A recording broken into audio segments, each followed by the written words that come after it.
아이고, 세상 참 요지경이라는 말이 이럴 때 쓰는가 보다. 내가 텔레비전 앞에 앉아 저녁 뉴스를 보다가 하도 기가 막히고 속이 답답해서 가슴을 몇 번이나 쳤는지 모른다. 일본이라는 나라가 우리 대통령을 두고 하는 말들을 듣자 하니 천길 물속은 알아도 한길, 사람 속은 모른다더니 나라 속은 오죽하겠는가. 저 사람들이 우리 대통령더러 반일이니 뭐니 하면서 못 잡아먹을 것처럼 굴더니 이제 와서는 세상에 둘도 없는 귀한 손님 대접을 하더라는 게다. 자기들이 필요할 때는 간이라도 빼줄 것처럼 살랑거리다가 돌아서면 언제 그랬냐는 듯이 뒤통수를 치는 게 저들의 오랜 버릇이 아니었나? 이번에도 그 얄팍한 속내가 훤히 들여다 보여서 늙은이 속만 부글부글 끓어오른다. 결국 중국이 무섭고 자기들 살 길이 막막해지니 이제 와서 우리한테 손을 내미는 것인데 그 손을 덥석 잡는다고 해서 우리에게 득이 될 것이 무엇이며 우리가 풀어야 할 마음의 응어리가 그리 쉽게 가실 수 있는 것이던가. 구독과 좋아요는 제게 큰 힘이 됩니다. 내가 올해 60하고도 8인데 우리 세대 사람 치고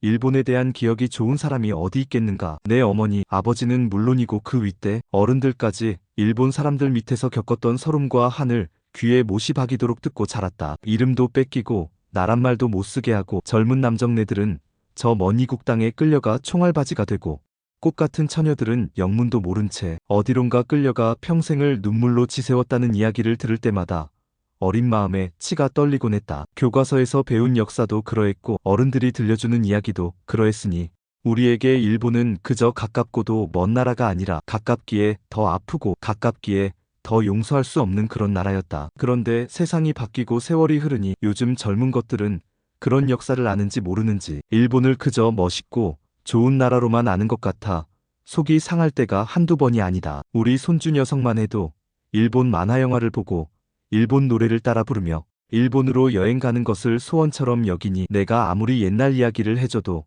그저 할머니의 낡은 이야기쯤으로 여기는 눈치. 그래, 지나간 역사를 붙들고 언제까지 미워만 할 수는 없는 노릇이겠지. 앞으로 살아갈 날이 더 많은 젊은이들이야 우리와 생각이 다른 것이 당연할지도 모른다. 하지만 나라와 나라 사이의 일은 개인의 감정과는 또 다른 것이 아니겠는가. 특히나 지도자라는 사람들은 한 걸음 한 걸음을 내디딜 때마다 우리 백성들의 자존심과 나라의 실리를 먼저 생각해야 하는 법이다. 그런데 이번에 뉴스에서 보니 우리 대통령이 미국보다도 일본을 먼저 찾아갔다고. 일본 언론들이 아주 대서특필을 하더란다. 예전 같으면 상상도 못할 일이었다. 나라의 큰 어른을 만나러 갈 때도 순서가 있는 법인데 하물며 나라의 대표가 다른 나라를 방문하는 순서야 오죽 중요하겠는가. 그동안 우리 대통령들이 의뢰 미국부터 찾아가서 동맹을 다지고 나라의 안위를 논했던 것이 다 이유가 있었을 터인데 어쩌자고 그 순서를 바꿔가며 일본부터 달려갔는지 늙은 내 머리로는 도무지 이해가 가질 않는다. 일본 사람들은 그것을 두고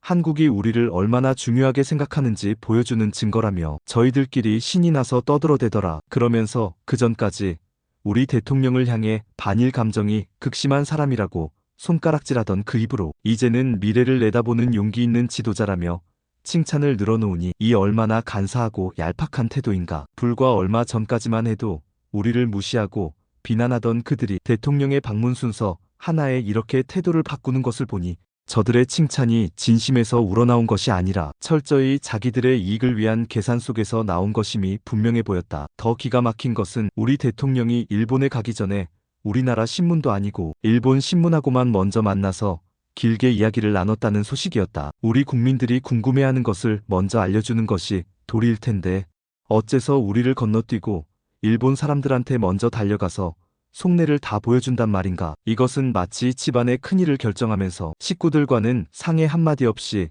옆집 사람에게 먼저 달려가 자랑하는 것과 무엇이 다른가. 나라의 자존심이 말이 아니다. 물론 이번 만남으로 좋은 일도 있었다고는 하더라. 우리 젊은이들이 일본에 가서 일도 하고 여행도 할 수 있는 워킹홀리데이라는 것을 더 쉽게 더 여러 번 할 수 있게 되었다고 한다. 우리 손주 같은 젊은 세대들이 넓은 세상에 나가서 견문을 넓히고 새로운 것을 배우는 것은 분명 좋은 일이다. 나 역시 우리 아이들이 우물 안개구리처럼 살기보다는 세계를 무대로 헐헐 날아다니기를 바라는 마음이다. 하지만 그런 교류가 과연 우리 젊은이들에게 좋은 영향만 줄 것인지 혹여나 그곳에 가서 차별을 당하거나 마음의 상처를 입지는 않을지 걱정이 앞서는 것이 할미의 마음이다. 역사를 제대로 알지 못하고 그저 화려한 겉모습만 보고 일본을 동경하게 될까봐 그것도 염려스럽다. 아니나 다를까 일본은 이번 기회에 저희들의 속셈을 단단히 챙기려고 들었다. 그동안 방사능 때문에 우리가 수입을 막아왔던 후쿠시마 근처의 생선들을 다시 사달라고 조르고